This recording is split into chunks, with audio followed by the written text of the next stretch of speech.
नमस्कार, आप सभी का एक बार फिर से स्वागत है। आज हम बात करेंगे कुछ योगासन हमारे डिस्क प्रॉब्लम के लिए, कुछ योगासन स्पाइन कोड के लिए। हर घर में कोई ना कोई ऐसा है जिसको ये दिक्कत है ही है, जिसको ये प्रॉब्लम होती है उसको पता है कि ये कितनी पेनफुल है।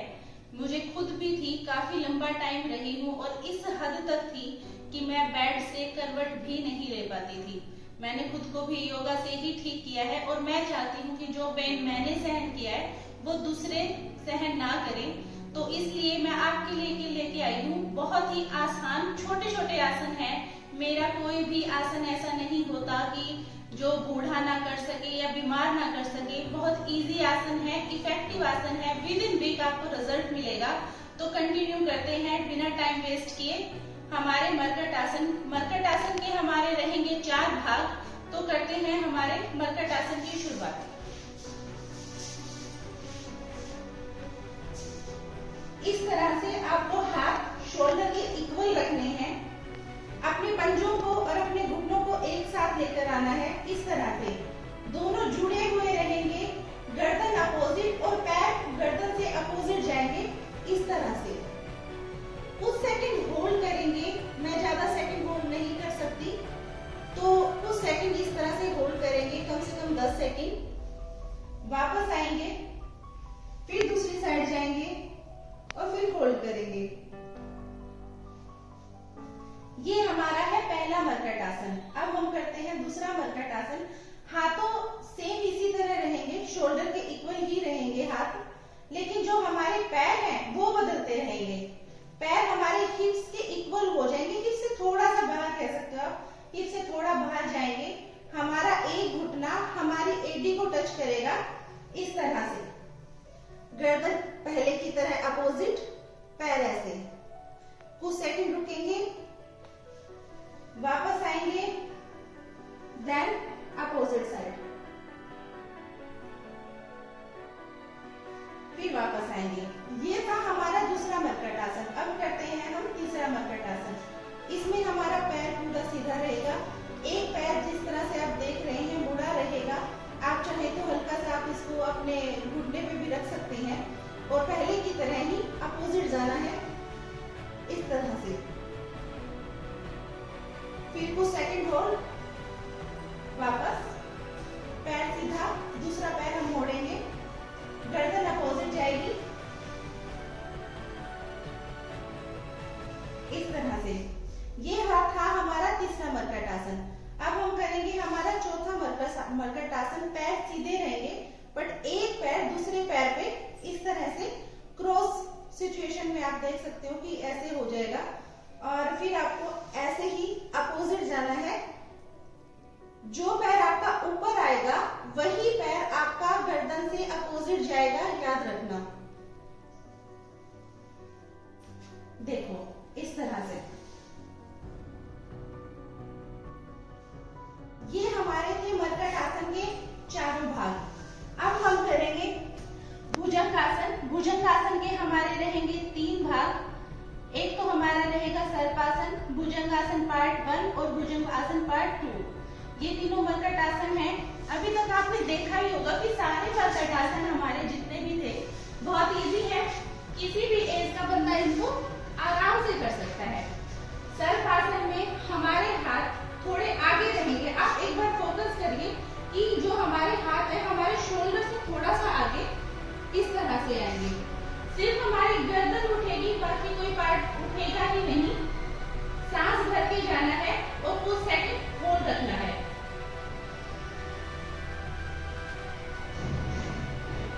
इस तरह से सांस छोड़ते हुए नीचे आना है, सांस छोड़ते हुए ऊपर जाना है, सांस भरते हुए ऊपर जाना है। ये ऐसे सेकंड हमारा सेकंड भुजंगासन ये है। इस तरह से क्रॉस हो जाएंगे, हाथों को इस तरह से आगे रखेंगे और अपने धड़ को ऊपर उठा लेंगे। कुछ सेकंड होल्ड रखेंगे, सांस भरते हुए ही जाना है।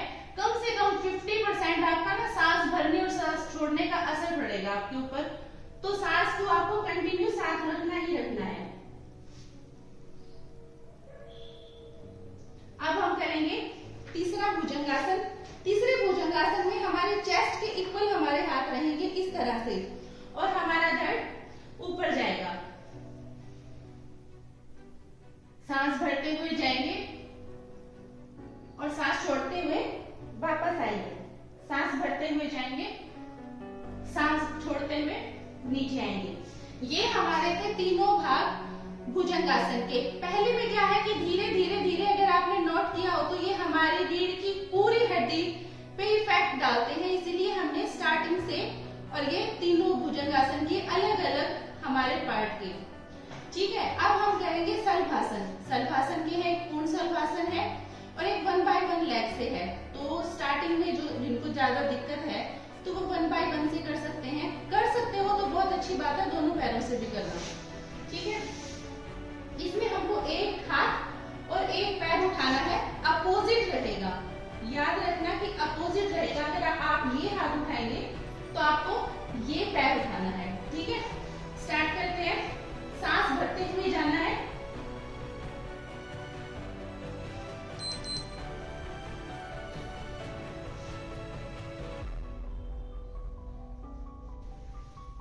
ये। अब आप जब थोड़ा सा कंफर्टेबल हो जाएं तो क्या करना है आपको, दोनों हाथों और दोनों पैरों से आपको सल्भासन करना है इस तरह से।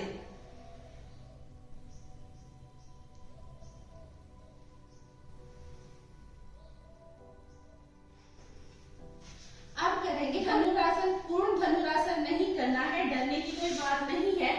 सिर्फ अपने दोनों ऐसे पैरों को पकड़ना है और हल्का सा आपको ऊपर उठना है, इससे ज्यादा कुछ भी नहीं। बहुत आसान है, ज्यादा मुश्किल नहीं है, थोड़ा सा अभ्यास और हो जाएगा। ठीक है, ये हमारे थे छोटे छोटे आसन जो हर कोई कर सकता है, हर उम्र का, हर बीमारी से रिलेटेड है। बेड पे है, आप जमीन पे लेट के भी कर सकती हैं, बेड पे भी कर सकते हैं, बेड से उठा नहीं जा रहा तो भी कर सकते हैं, आपने देखा ही है। और लास्ट में क्या है, हम ऐसे अपने फेस को बड़े प्यार से पकड़ लेंगे इस तरह से, और अपने हिप्स पे टच करेंगे अपने पाँव को। बहुत आसान है, कभी भी कर सकते हैं। अगर आप कोई आसन नहीं कर पा रहे हैं तो एटलीस्ट इस आसन को तो आप कर सकते हैं। लेकिन इसमें जो सबसे बड़ी समस्या मैं देखती हूँ, अक्सर लोग इसमें झटका मारते हैं। आप समझिए कि आपके शरीर के अंदर चोट है, मतलब कुछ ना कुछ पार्ट आपका डैमेज हुआ है, और डैमेज होने के कारण आपको ये प्रॉब्लम हो रही है। तो आप झटका मारेंगे तो वो समस्या बढ़ेगी और नहीं होगी।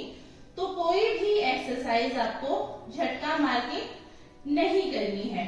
ठीक है, कुछ बातों का जो ध्यान रखना है आप सभी को, उसके लिए जब आप बीमार होते हो या फिर आप चोट, आपके किसी पार्ट पे ऊपर चोट लगी होती है, तो आप उसको जोर से नहीं मार सकते, उसको आप ज्यादा खींचातानी उसके साथ नहीं कर सकते। बिल्कुल इजीली कीजिए, रिलैक्स जाइए, रिलैक्स आइए, कोई प्रॉब्लम नहीं है। देखा भी है, सारे आसन आसान है, कोई मुश्किल आसन तो मैंने आपको बताया ही नहीं है कि जिससे आपको समस्या हो। इनमें से अगर आप दो या तीन मरकट आसन में से आप 2 मरकट आसन, भुजंगासन में से कोई भी एक भुजंगासन भी आप कर लेते हैं ना, तो वो भी इनफ है। कहते हैं ना, कुछ ना करने से तो कुछ कर लेना बेहतर होता है। तो थोड़ा कर लीजिए स्टार्टिंग में, और आपको रिजल्ट, यकीन मानिए कि विद इन वीक आपको रिजल्ट आने ही वाला है।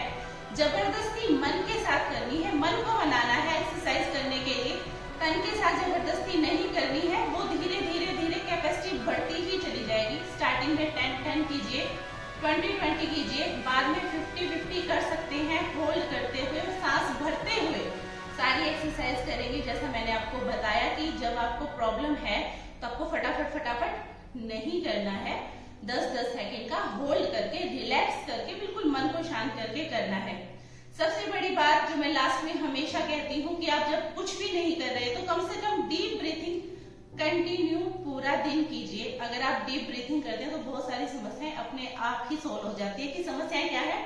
ब्लड सर्कुलेशन की समस्याएं हैं। ब्लड का सर्कुलेशन पूरे शरीर में नहीं होता क्योंकि हमारी दिनचर्या ही इस तरह से है। तो सांस लेते रहिए, डीप ब्रीथिंग करते रहिए। मैं भी डीप ब्रीथिंग करती हूँ और आपसे चाहती हूँ इजाजत। आज के लिए अगली वीडियो में फिर मिलेंगे।